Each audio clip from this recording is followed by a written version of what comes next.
Hello les petits loups, on se retrouve pour une nouvelle vidéo sur ma chaîne. Je sais que j'y ai pas été très assidue pour mon challenge, un jour une vidéo, je vais essayer de me rattraper, c'est promis. Je suis pas sûre de tenir le rythme en fait, parce que j'ai beaucoup trop de choses à gérer à côté, donc c'est assez problématique en fait. On se retrouve aujourd'hui pour la première partie du bilan du Cold Winter Challenge, où là je vais vous présenter les romances que j'ai lues pendant ce challenge, parce que oui, c'est le moment où moi j'adore lire des romances, comme vous pouvez le voir. C'est vraiment la seule, plus ou moins la seule période de l'année où je le fais, donc je me suis fait plaisir. J'ai commencé donc ce challenge avec Les vrais amis ne s'embrassent pas sous la neige de Julie Bonte, publié chez Harlequin, la collection H et moi, je crois, ça doit être ça, la collection et H, je sais plus. J'avais lu son premier roman qui était paru, donc Mon ex, sa copine, Mon faux mec et moi, qui était juste tordant de rire, et j'avais envie de retrouver cet humour. Ça va pas louper, on la retrouve. Donc on va faire la rencontre d'Alison qui travaille dans un café spécialisé entre guillemets en cookies. Elle essaye d'inventer une recette de cookies, etc. Elle est en couple avec Richard, elle le dit dès le début. Si vous attendez à une romance à la 50 nuances degrés, c'est pas du tout le cas. Certes, il est beau, certes, il est riche, mais alors romantisme, on repassera. Il est jamais présent avec elle, il la plante la plupart du temps. Et résultat, elle va faire la rencontre de Luc, le meilleur ami de Richard. Et ce qui doit t'arriver va t'arriver, et on va suivre l'évolution de leur relation, leur attachement, etc. Je vous en dis pas plus, faut le lire parce que ça vaut vraiment le coup. Ensuite, j'ai lu le tome 3 de la saga Snow Crystal ou les frères O'Neill, sauf que dans les mains j'ai le tome 2. Donc le tome 3 c'est La douce caresse d'un vent d'hiver, où on va retrouver Tyler. Tyler qui est le petit dernier des frères O'Neill, qui était un ancien champion de ski qui, suite à une blessure, est obligé d'arrêter. Et donc il va bosser à la station avec ses frères justement. Et on va rencontrer un peu plus Brenna, qui fait partie de plus ou moins de la famille depuis toujours. Sauf que elle est secrètement amoureuse de Tyler et celui-ci ne s'en rend toujours pas compte, à croire qu'il faut lui ouvrir les yeux parce que ça se voit comme le nez au milieu de la figure. Et leur rapprochement et tout, et forcément, est-ce que cette histoire d'amour va avoir lieu ou pas? Je vous laisse lire le livre pour découvrir tout ça.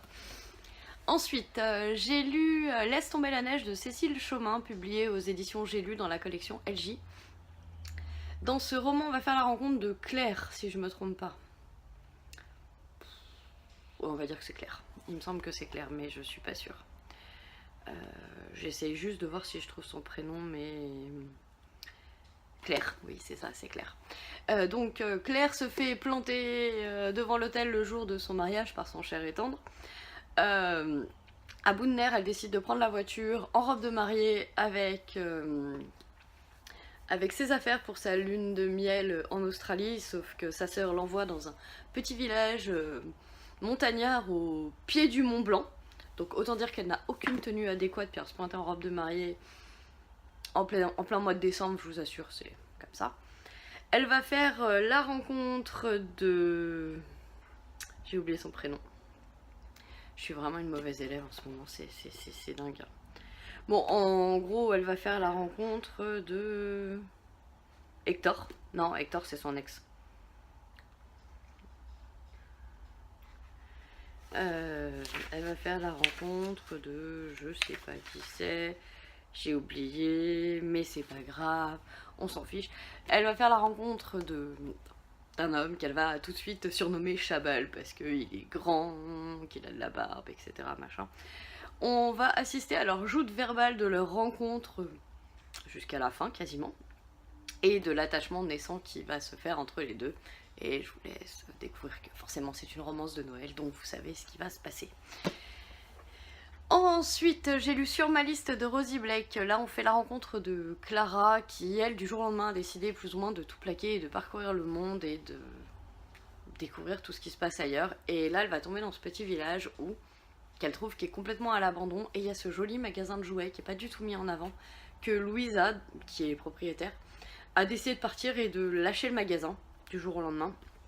Et Clara va se proposer de reprendre le magasin en échange d'être hébergée dans l'appartement. Louisa va accepter. Elle décide de partir et de vivre sa vie, donc Louisa va complètement accepter cette proposition. Ce qui ne va pas du tout être au goût de Luc, si je me souviens bien, son fils, qui lui tente plus ou moins de revendre le magasin, ce qui ne va pas plaire à Clara non plus. Enfin voilà, puis on va découvrir entre-temps que leur relation à eux deux, bah forcément elle va évoluer. Sur une romance, oui, je pense que là, vous l'avez compris. Et la dernière romance que j'ai lue, il s'agit de Comment ne pas faire pitié à Noël quand on est célibataire. On va faire la rencontre d'Emily, 38 ans, institutrice qui a décidé de quitter l'Écosse où elle vivait avec ses parents pour s'installer en Angleterre et être prof dans un établissement classique. Elle vit en colocation comme si elle avait 25 ans, avec des colocataires beaucoup plus jeunes qu'elle. Elle a un voisin qu'elle déteste par-dessus tout. Elle est en couple, elle l'annonce à ses parents, sauf qu'elle va découvrir que son cher et tendre n'est pas du tout ce qu'il prétend être. Et elle va demander au voisin qui l'horripile de l'accompagner chez ses parents et de se faire passer pour... pas Richard, ça doit être Robert. Voilà, pour son petit ami qui au final n'est plus son petit ami. De fil en aiguille, bah forcément la relation Evan-Emily va évoluer. Et vous connaissez la suite. Mais au-delà de ça, il y a beaucoup d'humour. Enfin, de proposer à quelqu'un qu'on déteste de nous accompagner pour se faire passer pour notre petit ami, c'est quand même sympa comme idée.